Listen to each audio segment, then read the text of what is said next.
Hey friends, so this is our garden wall. I say about a month and a half after it going. Um, Plants are doing very well.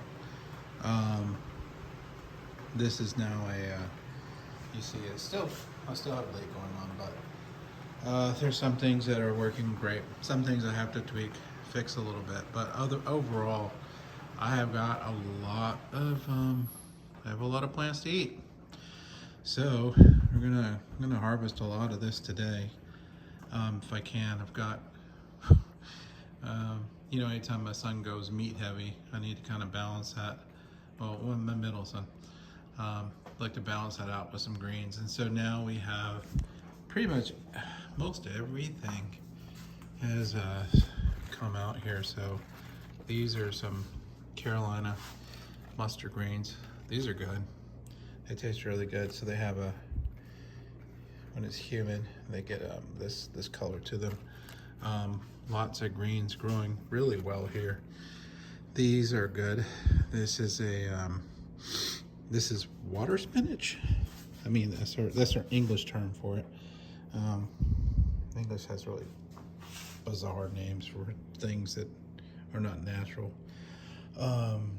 But yeah, so lots of good growth here. Now, so I'm in the process of starting stage 2. I'm gonna use this to build another one.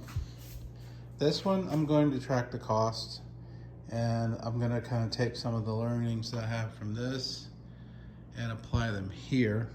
It'll be a similar design, and it will be done a little bit better. I'm sure there'll be some warts in it, but I plan on trying to do a little bit better job on keeping it leak free and trying to improve the spray some.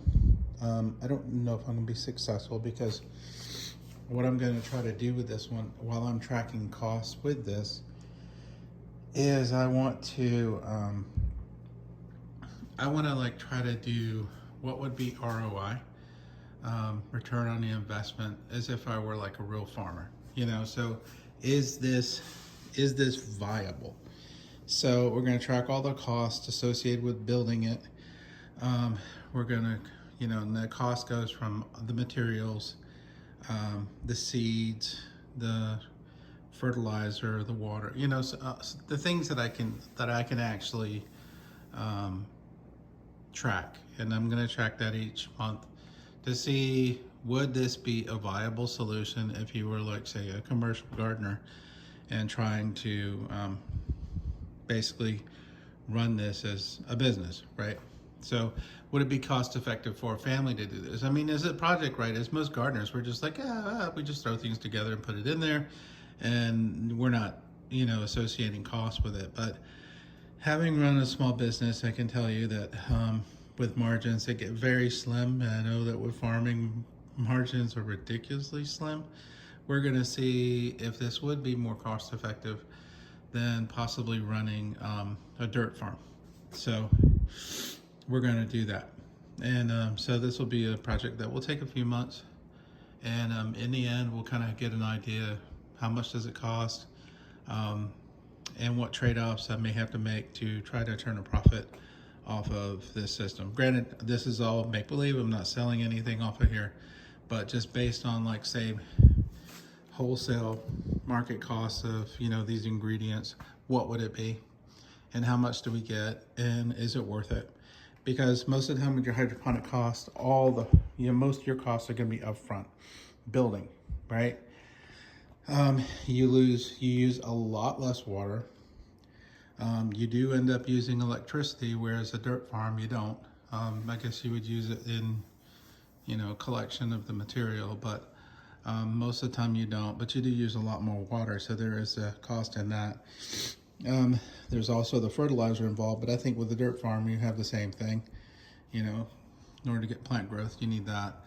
And then since this is indoors, I have lighting costs. So, I have six of these here that uses electricity. I will try to find out how much that is and then calculate that as well. So Well, it's gonna be a fun project.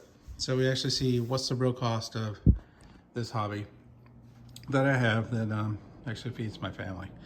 So yeah, hang with me this a little bit. It will be a fun project, and you kind of get a real cost of what does it take to run a vertical garden, and does it make sense, you know? So thanks, I appreciate y'all tuning in, and I certainly appreciate y'all watching these. It gives me a lot of joy when I see that you all are actually interested in this type of stuff. Gives me hope, and it keeps me going. So thanks a lot. I wish you all the best. Take care.